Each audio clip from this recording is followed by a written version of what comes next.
Greetings, this is Captain Rex, and you're watching Starwarsnut77, home of the Star Wars memorabilia reviews.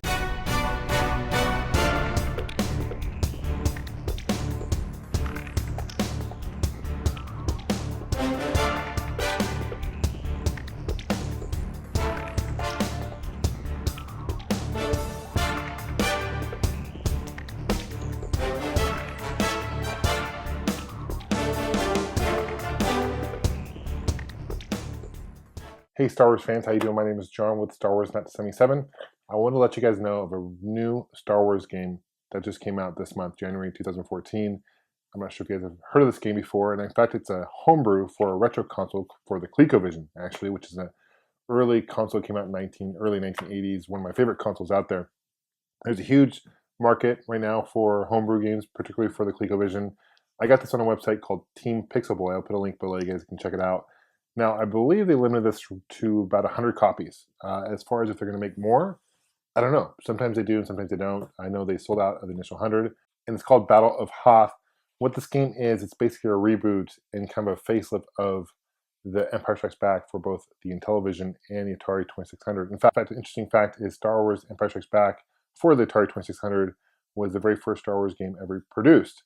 And the basic premise of this game, I'll show you here in a second, is you control and you're supposed to take down AT-ATs or AT-ATs in the game. There's updated graphics because the ColecoVision is more powerful than the Atari 2600. It's more powerful than the Intellivision.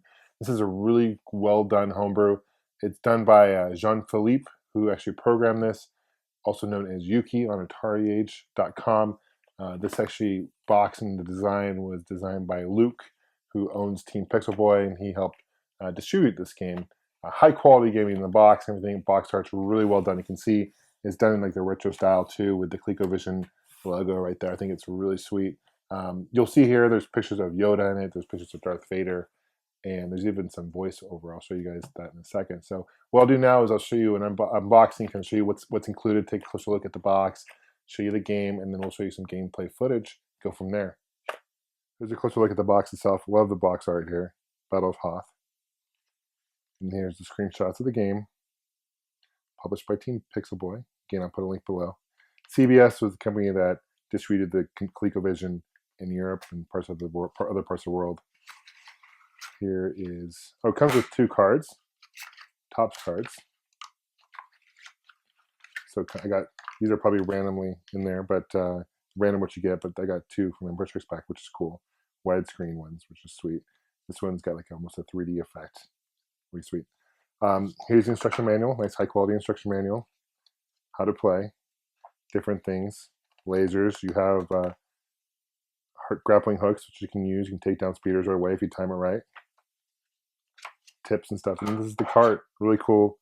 It's got a gray cart, which is nice. Check out some gameplay. Before I show you the Battle of Hoth gameplay and the graphics, I wanted to show you what the original The Empire Strikes Back game looks like for the Atari 2600.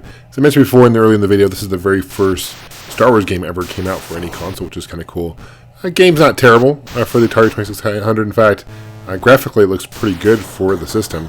Now the Intellivision version, surprisingly, doesn't have much improved graphics, even though the Intellivision is considered superior to the Atari 2600 as far as how, the ability to graphics and sound. Sound might be a little bit better on the Intellivision, but really not much different with this version. So this is kind of a quick look at the Atari 2600 version. Now here is Battle of Hoth. You'll notice right away that the graphics are superior than the Atari 2600 and Intellivision. I really like the intro here with JP, the programmer, has done, and the artwork with the AT-AT. Now one thing I also really like is cool. There's 5 different difficulty settings in Battle of Hoth. You have Yoda being the hardest, number 5, and 1 Jedi Initiate, and then you have Padawan. So, depending on the difficulty, there's more enemies, more AT-ATs, more TIE Fighters, which will appear.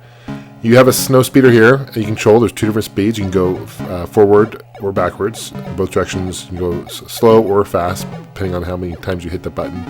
Hitting it forward twice will go the fastest. You also stop there. You push 1 to stop right away. In order to take out the AT-AT, there's several ways you can do it. You can hit the AT-AT 48 times, which is quite a bit. You can also you have grappling hooks. Bottom left corner shows you those little Ys. Those are grappling hooks. If I time it right, and if I right underneath the legs and hit the right action button, I am able to actually use a grappling hook and take the AT-AT down right away. See my energy bottom right corner there. There's this echo base here. If I stop on echo base and land on it, I can regenerate my strength. I have 3 lives bottom left corner as indicated. And you have to worry about these TIE fighters now. If you get sometimes they get too high and you can't really reach them. But obviously the harder the difficulty, the more TIE fighters they appear and they'll drop bombs on you. Speaking of weapons, the AT-AT has several weapons. They have a green laser, which is just a straightforward shot. They have like a red laser as well, which is more of a homing one. And they actually drop bombs on you as well while you fly underneath, so you gotta be careful. Another way you can destroy the AT-AT is through the Force. And for some AT-ATs, you'll see some red targets and some red dots. If you hit the dots, you'll destroy the AT-AT right away, which is nice and comes in handy. Bottom of the screen, you'll see those white dots. That actually indicates the AT-AT. The object to clear the stage is to clear all the AT-ATs. There's the red dots I was talking about there in this AT-AT. If I hit it right, I can take it right down. The reason that the AT-AT is changing color is because that's their strength or their shield, or how much power they have left. But game is challenging. I do really like the music in this game too, because it's definitely original, but it fits the Star Wars theme kind of as well. You'll hear different segments of Star Wars, especially when you die. And you'll notice when you start there, you have the voiceover, which is nice to hear in a ColecoVision game. So I think they did a really good job of recreating an original game for the Atari 2600 and the Intellivision and bringing it to the ColecoVision and just making the game a better experience. So I highly recommend you check out Battle of Hoth. Let me know what you guys think of this game. Really, again, like the graphics and sound. I recommend you guys pick it up at Team Pixelboy if it comes out again. They also have other great games for the ColecoVision available. Thanks for watching, guys. Thanks for subscribing. We'll see you guys soon. May the Force be with you. Take care.